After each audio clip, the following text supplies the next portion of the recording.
Hello, I'm Rob. And I'm Dave. And coming up, it's our review of A Million Ways to Die in the West from Seth MacFarlane. The American West is a terrible place in time. Everything out here that's not you wants to kill you. Angry, drunk people.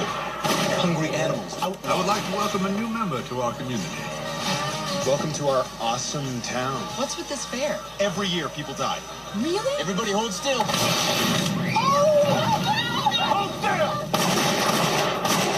People die at the fair. People die. Thank you very much for checking out our B&D reviews. I am Rob. And I'm Dave. And we're going to be reviewing the movie from Seth MacFarlane, A Million Ways to Die in the West. Seth MacFarlane is, of course, the creator and of Family Guy and American Dad popular TV shows. And the Cleveland Show. And he also directed Ted last year, and which was a big success for him. And so he's back with his sophomore film effort. And the storyline is Seth MacFarlane.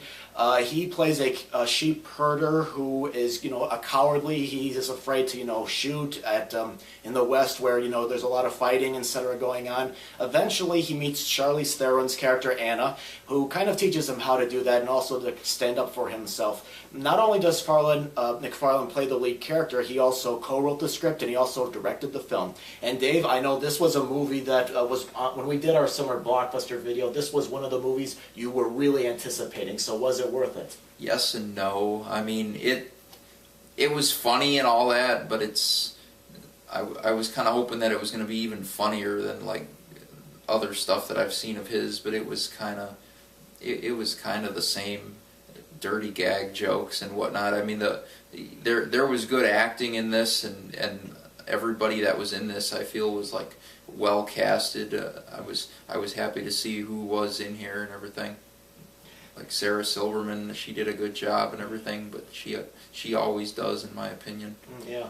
I felt kind of underwhelmed with this movie. I mean, like I said, there was some good stuff. Like, for example, the movie does parody Western movies a little bit. Like, for example, the opening credits features the orange, yellow, silver that you see in some Westerns, like, including another parody, Blazing Right, Souls. and the campy music. Yeah, which this movie's getting compared to.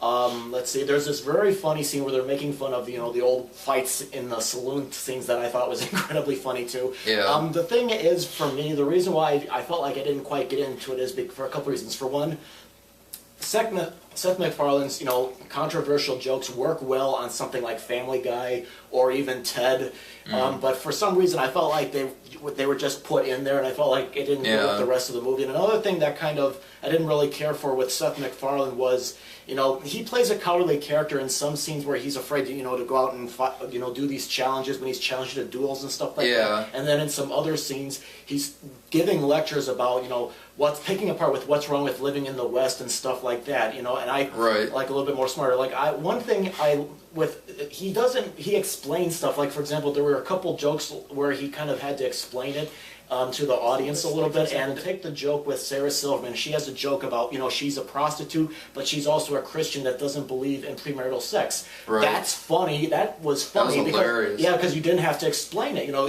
There were some other jokes where McFarland, I felt, came across more like a lecturer rather than using humor and jokes to, make a point about some sort of things. It seems like when McFarlane is like playing like another character, like he's if it's animated and he's doing like the voice of something, it sometimes works better. Or like in Ted, he's doing the voice of Ted, but you're not actually seeing him himself on the screen.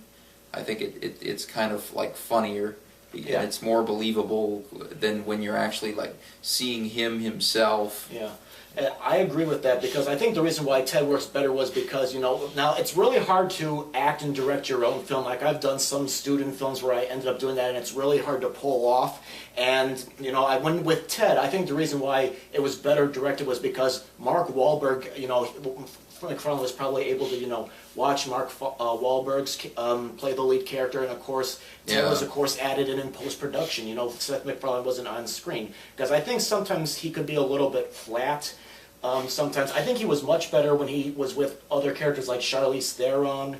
I thought, when he became more, I felt to me he was more like a character when he's with her. I think the supporting characters came across for me much better. Like, I liked Sarah Silverman and Giovanni Ribisi, they were great together. I really liked Charlize Theron, with her character. And Neil Patrick Harris, I thought, was great as this sort of jerk character that, McFarland keeps bumming up against. So I think the other characters, for me, came across much better. Right. The one thing I did like was he decided to use other people besides actors that were like always in his animated shows or whatnot, because of course in Ted half the cast it's really them instead of animated people, but it's mostly people that do the voices for like Family Guy. It was a long day. This one man wanted me to smoke a cigar and then like ash on his balls while I'm jerking him off, and it was just like, what? Can I do this? But I did. Wow.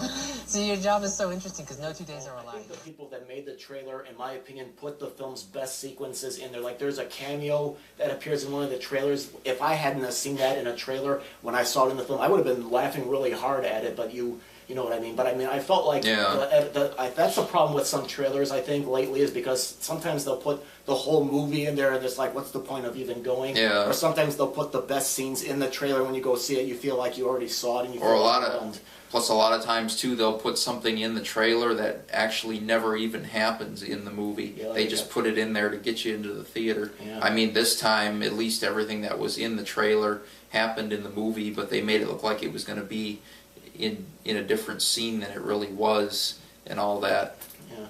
So, but overall, I didn't think A Million Ways to Die in the West was a bad movie. I thought it was amusing, but I felt like some of the jokes and some of the setups just weren't as good. I think I give Seth MacFarlane credit for trying to take something and set it, in the past instead of doing it like in contemporary times like he usually does.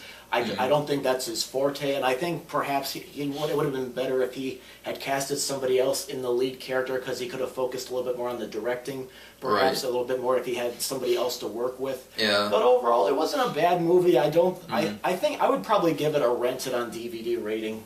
Yeah, I'm gonna give it a rented on DVD also. It's not. I probably liked it maybe a little more than you, but it's more or less like sitting at home and watching an episode of Family Guy with real people. That's what it kind of felt like. Well, we're giving this movie a rented on DVD rating, and now we're going to open the floor to you guys. If you've seen this movie, what did you think? And feel free to go visit our main page and look at some other movie reviews and consider being a subscriber.